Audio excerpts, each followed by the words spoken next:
और चलिए अब खबरें देखेंगे विस्तार से। कैसरगंज सीट से इस बार बृजभूषण शरण सिंह के बेटे करण सिंह को बीजेपी ने मैदान में उतारा है। पहली बार चुनाव लड़ रहे करण सिंह किस तरह से चुनाव प्रचार में जुटे हुए हैं, हमारे सहयोगी अमित शुक्ला ने करण भूषण से खास बातचीत की है, वो बातचीत आपको सुनाते हैं। आज हमारे साथ करण भूषण सिंह जी हैं, पहली बार चुनावी मैदान में उतरे और नेताजी बन चुके हैं। करण भैया, नेताजी जिंदाबाद के नारे लग रहे हैं, कैसे लग रहे हैं करण भाई सुनकर? नहीं, बहुत बढ़िया लग रहा है। पहले बात तो आपको नमस्कार जी, बहुत अच्छा लग रहा है, एक नया एक्सपीरियंस है। आइए चलते चलते पार्क की तरफ चलते हैं। जी हाँ, बताइए। नया एक्सपीरियंस है, अच्छा लग रहा है? नहीं, नया एक्सपीरियंस इसमें मैं 15 साल से एक्टिव राजनीति में मैं भी था, बस ये जो नेताजी वाला ज्यादा प्यार मुझे मिल रहा है और जो युवाओं में एक बहुत बढ़िया माहौल है, बहुत बढ़िया महसूस हो रहा है। माला खूब पहना रहे हैं, साथ में आपको आशीर्वाद भी मिल रहा है। अब ये बजरंग बली का आशीर्वाद है कि जनता के बीच में जा रहा हूँ, प्यार मिल रहा है नेताजी वाला। जीत को लेकर पूरी तरीके से आश्वस्त हैं? हाँ, एकदम 100%। ब्रजभूषण जी से ज्यादा बड़ी जीत दर्ज करेंगे? अब ये इससे पहले उन्होंने तो कहा है कि करण मुझसे आगे जाएगा। हाँ, तो मेरे पिताजी मार्गदर्शन कर रहे हैं इस बार चुनाव का, वो मुझे चुनाव लड़ा रहे हैं और पूरा नेतृत्व सब कुछ वो उन्हीं के द्वारा मैंने जोड़ा है।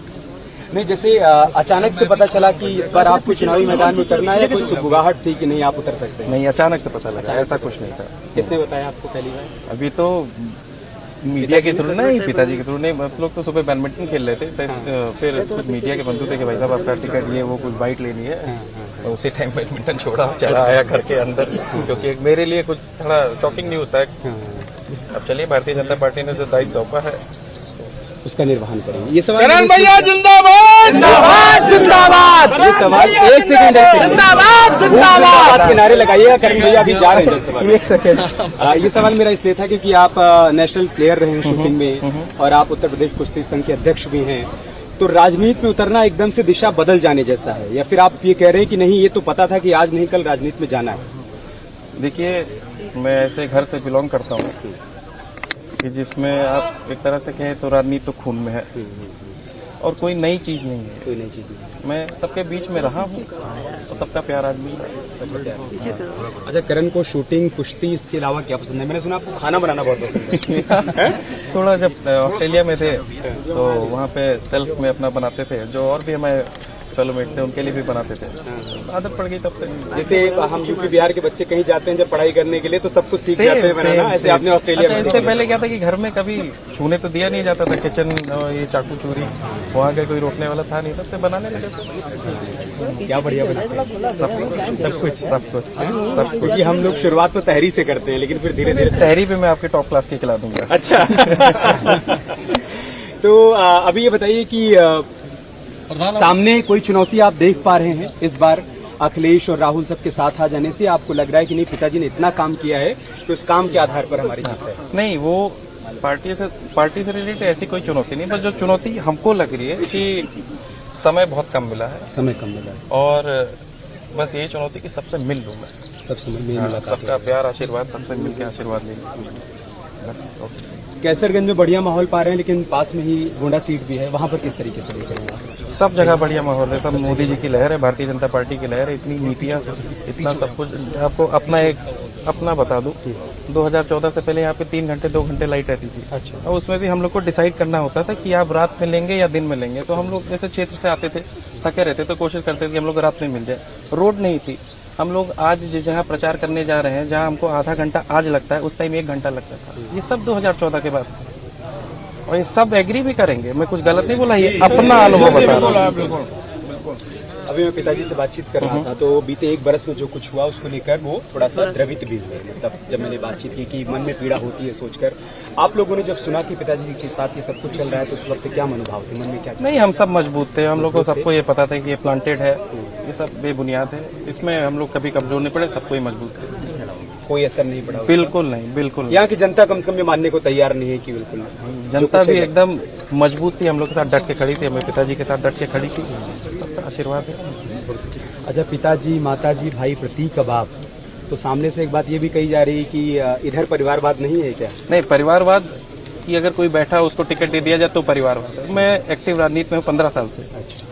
और भारतीय जनता पार्टी ने मुझे दायित्व किसी वजह से सौंपा। मैं ये नहीं था कि मैं घर में रहता था कि या बाहर रहता था, मैं सबके बीच रहा हूँ, सुख दुख में सबके, उसकी वजह से मुझे भारतीय जनता पार्टी की तरफ से आशीर्वाद मिला। सब कह रहे हैं कि करण शूटिंग में निशाना बहुत बढ़िया लगाते हैं और इस बार 24 में भी निशाना बढ़िया लगाएंगे। चलिए, शूटिंग तो एक स्पोर्ट्स है मेरा, और निशाना बजरंगबली का आशीर्वाद है, लगेगा। प्रधानमंत्री मोदी जी कैसा काम कर रहे हैं उनका? बहुत बढ़िया, उनकी जितनी तारीफ की जाए वो सब कम है।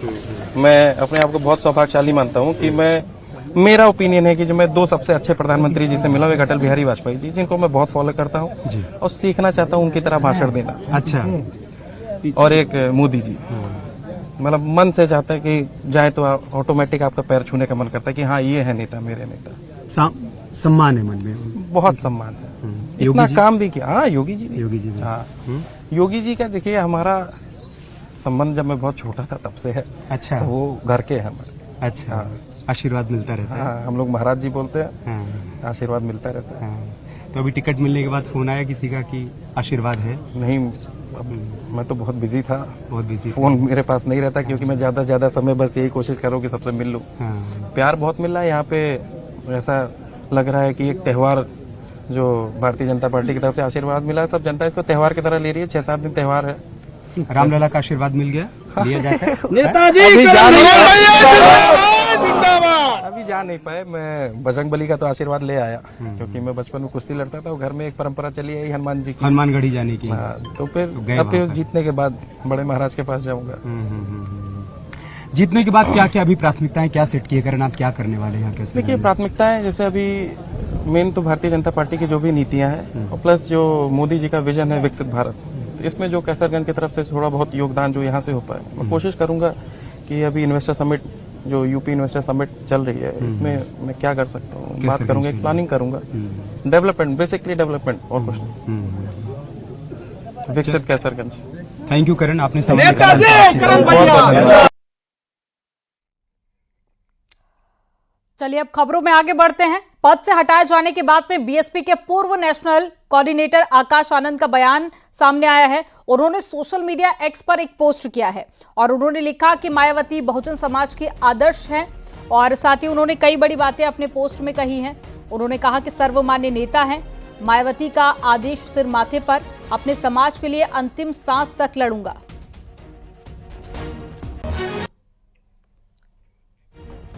तो ये ट्वीट आकाश आनंद की तरफ से किया गया, जहां उन्होंने अपने ट्वीट में लिखा कि आदरणीय बहन जी, आप पूरे बहुजन समाज के लिए एक आदर्श हैं। करोड़ों देशवासी आपको पूछते हैं। आपके संघर्षों की वजह से ही आज हमारे समाज को एक ऐसी राजनीतिक ताकत मिली है जिसके बूते बहुजन समाज आज सम्मान से जीना सीख पाया है। आप हमारे सर्वमान्य नेता हैं। आपको बता दें कि आकाश आनंद को नेशनल कोऑर्डिनेटर पद से हटाया गया था, जिसके बाद में आकाश आनंद का ये पहला रिएक्शन है जो कि एक्स पर पोस्ट करके उन्होंने शेयर किया, और साथ ही उन्होंने कहा कि मायावती जी का जो आदेश है वो सर माथे पर।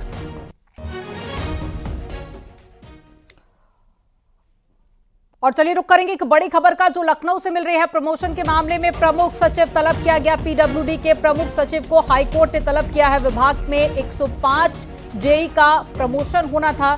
कोर्ट ने 2 महीने में प्रमोशन के आदेश दिए थे। आदेश का पालन न करने पर प्रमुख सचिव को तलब किया गया है।